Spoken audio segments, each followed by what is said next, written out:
Welcome back into the GSMC Sports Podcast, and as we continue to talk about the 2024 NBA Draft, we just covered all of my favorite moves. We do have to go to the other end and talk about my least favorite moves. Try and stay as positive as possible here, obviously, on the GSMC Sports Podcast, but there were definitely some moves that I wouldn't say there was any outright disastrous draft selections here, but definitely some ones that I don't feel great about, and it starts with the number 1 overall pick and the Atlanta Hawks, who decided to stick there and take Zachary Rissache, who is a French prospect. He's just, 19 years old, and he could definitely have some upside in this league, but the Hawks even deciding to stick with the number 1 overall pick is maybe a little bit of a question in my eyes, where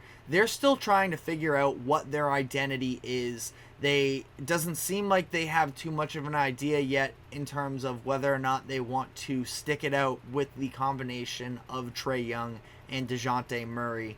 Trae has 2 seasons left and a player option on his contract, which could make him a free agent by the 2026 offseason.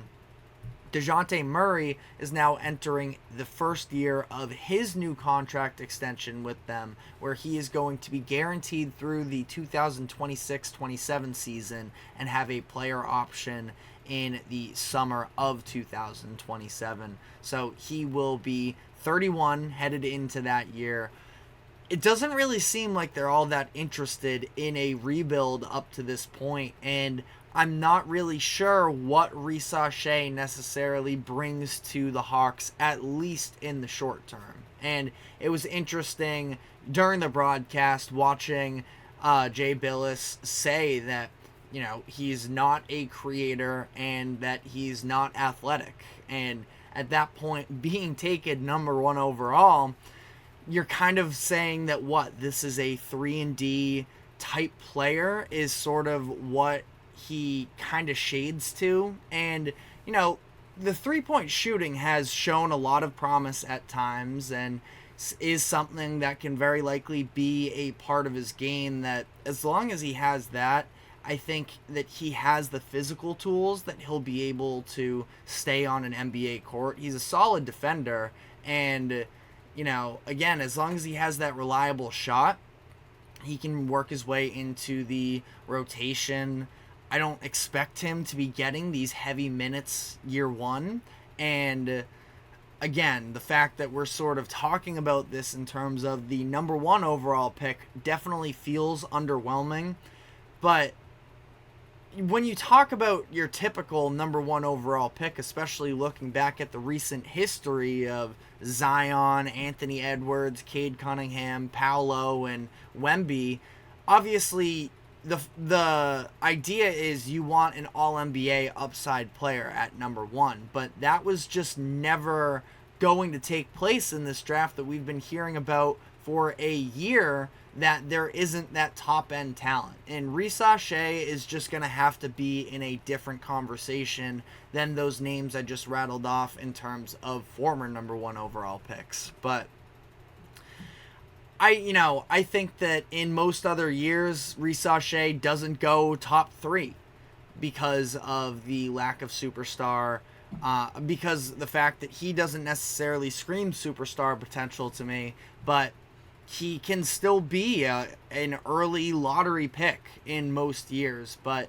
what we've been hearing is this draft is almost like if you cut out the top 5+ picks and started there. And that's kind of what Rissache is going to fall prisoner to a little bit, but he's going to have that number 1 overall label tied to him. So it's going to be interesting. I don't know how much on-ball experience he's really going to be able to get with the Hawks in a situation that is very ball-dominant from their backcourt. Now, that might even be better for him, who just needs to start with being a reliable shooter and seeing where it plays out from there.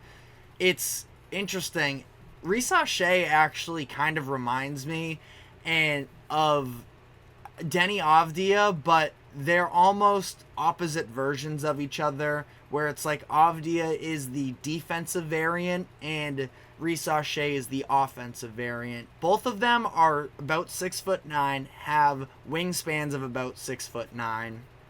They are international players, of course, not exceptionally athletic, but still athletes, and what they're making of is just sort of opposite, where Avdija was known to be a good defender at the next level, and Risashe, it feels like the offense should be a guarantee, but there's still a lot of unknowns with both of these.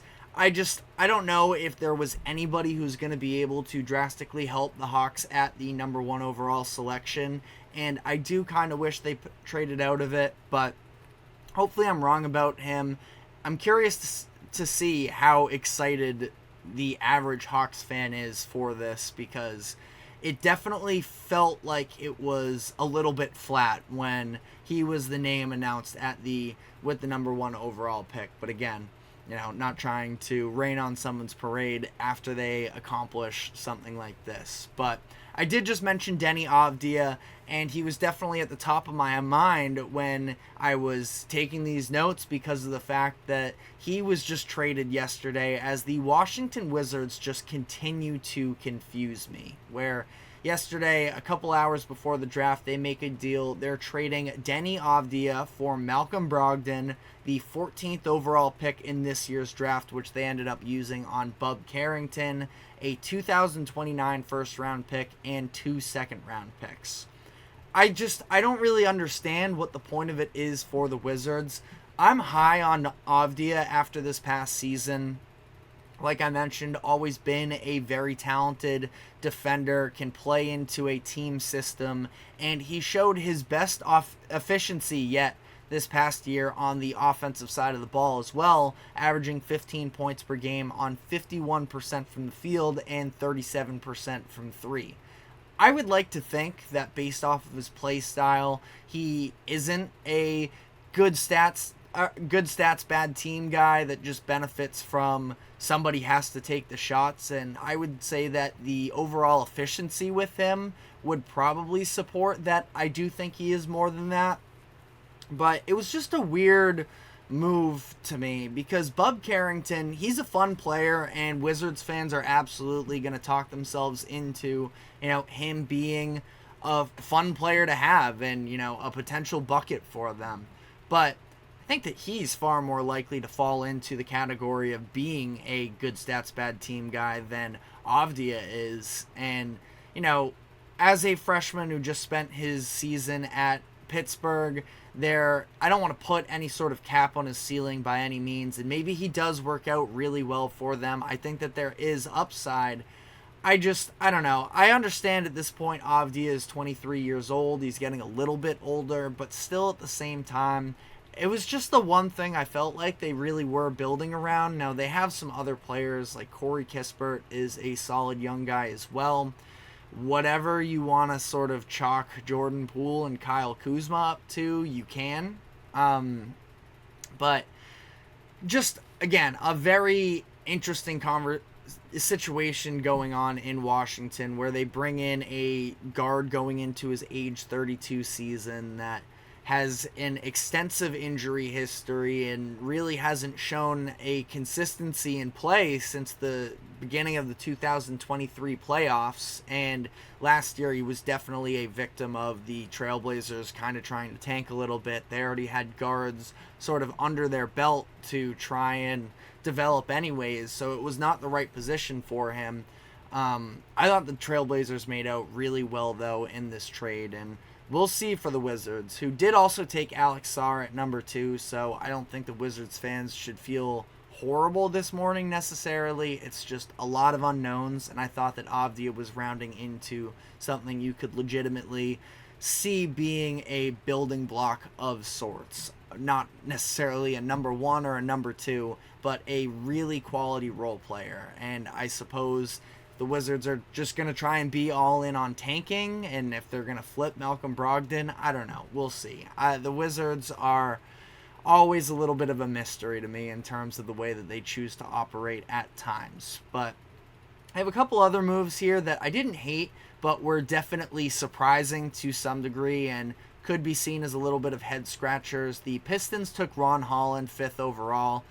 I don't know if I necessarily see the fit that is there in Detroit. Now, if they do, I mean, they don't even have a head coach yet. So, fit into what exactly is still a little bit of an unknown. But, I mean, you do look at Holland, and if you pair him up with Cade Cunningham, Jaden Ivey, Asar Thompson, I mean, that's a group that can absolutely run in transition. And I'm curious whether or not they sort of lean almost Pacers style. Now, they cannot shoot to the same level that the Pacers can, and that's a big issue. But they could be a really fun transition team. I think Jalen Duren can also, from your 5 position, run the court as well. So who knows what their strategy is going to be from a coaching perspective just yet. The big thing is spacing, though. I just mentioned not very much three-point shooting around them. I think it would be, if I'm the Pistons, honestly, a name that probably doesn't mean all too much to the majority of, more casual NBA fans, but Simone Fontecchio, who played for the Jazz the past couple years, was traded at the deadline this past year. I think he's a legitimately good player and can space out the floor for you, so I'd be trying to bring him back if I can.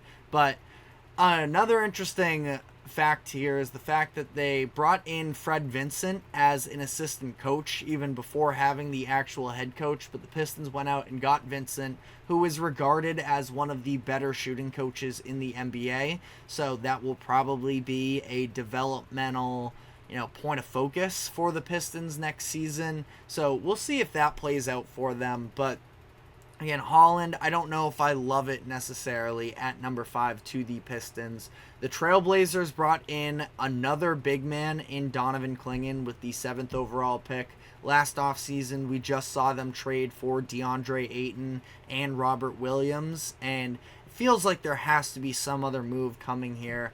I would think that it is probably going to try and be DeAndre Ayton, see if they can talk any teams into the level of production that he had down the stretch of last year. And I still don't think that Ayton is a bad player. The contract he's at, though, is definitely where it might be harder to find suitors. Maybe they decide to go with Rob Williams, who, I mean, the issue is his value probably isn't too high coming off of the injury that he had last year to his knee. So we'll see there. I thought that was a very interesting selection, especially because I had made the comparison, in the past week or so of Clingan to Ayton if he were to go number 1 and were to end up like DeAndre Ayton, because I do see a little bit of shades of Ayton in Clingan's game, but almost more refined in some areas, and now they're going to be teammates, at least for the time being, so we'll see there. But last couple moves here. Because the Trailblazers took Clingan at number 7, number 9, the Grizzlies were sitting on the clock in desperate need of a center. At least that's what the reports are. They were trying to move up to get Clingan. Instead, they have to settle for Zach Edey at number 9, who, of course, Edey, one of the most polarizing prospects, at least lottery prospects in recent NBA history, and he ends up going number 9, where I think he's going to get real playing time here in Memphis. I talked about this yesterday. I see no reason why a 7'3" player that does have some real offensive talents being able to carve out a role for himself in in the NBA level. And the Grizzlies don't have real center play. So Edey, I think, can get some run here, and I don't hate the move. It was funny, though, hearing the crowd's reaction, where I think everybody in the world was probably making a similar noise of, it wasn't a cheer, it wasn't a boo, but it was just reacting like, whoa, they actually did it. So that was pretty funny to see there. But last couple moves here I have are the Knicks and the Bucks, who late in the first round decided to make some moves. The Bucks decided to take A.J. Johnson at number 23. Johnson is a project player who played in Australia this past year in the NBL and got very little playing time. Wasn't exactly sharp when he was out on the court, but that, averaged just 2.9 points per game, but that's who the Bucks decided to go with here. Now, first off, very cool of him to not be invited to the green room, but to buy a bunch of tickets so that he was able to cross the stage himself and hear his name selected. That was pretty awesome. So that alone probably makes me root for him if you're going to be betting on yourself like that. But doesn't really seem like somebody who plays into the timeline of what the Bucks are trying to do contending right now, and that was definitely interesting to me. But then the last one here, the Knicks took Pacome Dadier at number 25. Almost messed up the pronunciation there, but Pacome Dadier at number 25, and there's a lot of rumors that he is going to be a draft and stash. I don't think that this was a bad move by any means for them. I think that the reality is they just, opened up a number of different avenues in terms of they just paid a number of different guys, and they still have contracts on the horizon that they're going to have to pay with Jalen Brunson and Mikal Bridges, and they just signed OG Anunoby prior to the draft yesterday. I just don't think there was any way they were going to be able to take on two more guaranteed contracts for players who probably won't get all that much runway, because the Knicks already have a lot of their rotation filled out. And that is what we're going to dive into next, is the New York Knicks, who just signed Anunoby to that deal, and we're going to sort of get more so into the details surrounding that. So we're going to be taking a quick break. Don't go anywhere, and we will be right back.